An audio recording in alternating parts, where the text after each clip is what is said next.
नमस्कार दोस्तों, स्वागत है आपका हमारे चैनल पर। आज हम आपको बताएंगे कि कैसे हुई भगवती तुलसी की कथा प्रचलित।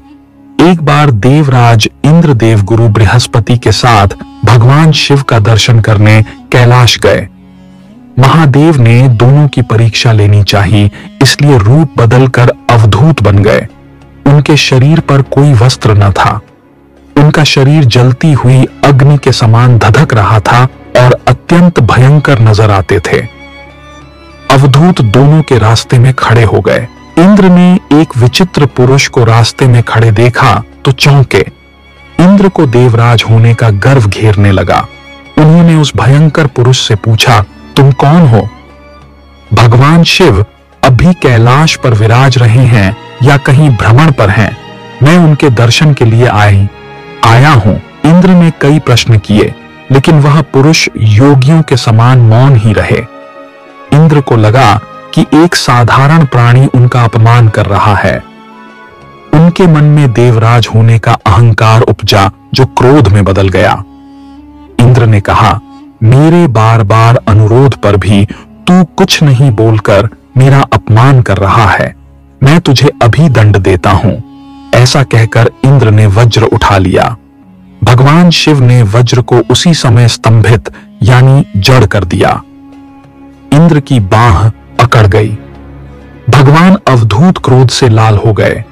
बृहस्पति उनके चेहरे पर आई क्रोध की ज्वाला को देखकर समझ गए कि ऐसा प्रचंड स्वरूप महादेव के अतिरिक्त किसी का नहीं हो सकता।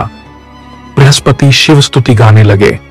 उन्होंने इंद्र को भी महादेव के चरणों में लेटा दिया और बोले, प्रभु इंद्र, आपके चरणों में पड़े हैं, आपके शरणागत हैं। आपके ललाट से प्रकट अग्नि इन्हें जलाने को बढ़ रही है। हम शरणागतों की रक्षा करें।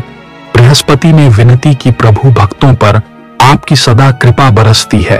आप भक्त वत्सल और सर्वसमर्थ हैं। आप इस तेज को कहीं और स्थान दे दीजिए ताकि इंद्र के प्राणों की रक्षा हो। भगवान रुद्र ने कहा, बृहस्पति, मैं तुम पर बहुत प्रसन्न हूं। इंद्र को जीवन दान देने के कारण तुम्हारा एक नाम जीव भी होगा। मेरे तीसरे नेत्र से प्रकट इस अग्नि का ताप देवता सहन नहीं कर सकते, इसलिए मैं इसको बहुत दूर छोड़ूंगा। महादेव ने उस तेज को हाथ में धारण कर समुद्र में फेंक दिया। वहां फेंके जाते ही भगवान शिव का वह तेज तत्काल एक बालक के रूप में परिवर्तित हो गया।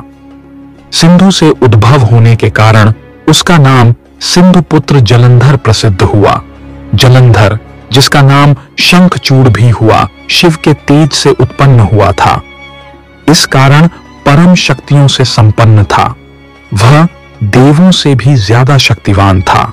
वह उस तेज से पैदा हुआ था जो इंद्र को समाप्त करने वाला था। इसलिए असुरों ने उसे अपना राज बनाया। अवधूत रूप में यह लीला करने के बाद महादेव अंतर्धान हो गए। इंद्र के गर्व का भंजन भी हुआ। भगवान के दर्शन भी हो गए। तुलसी से जुड़ी एक कथा बहुत प्रचलित है। यदि आपको भगवान शिव पसंद है तो वीडियो को लाइक करके चैनल को सब्सक्राइब कर ले। अन्यथा आपको कोई और भगवान पसंद है तो उनका नाम कमेंट में अवश्य लिखें।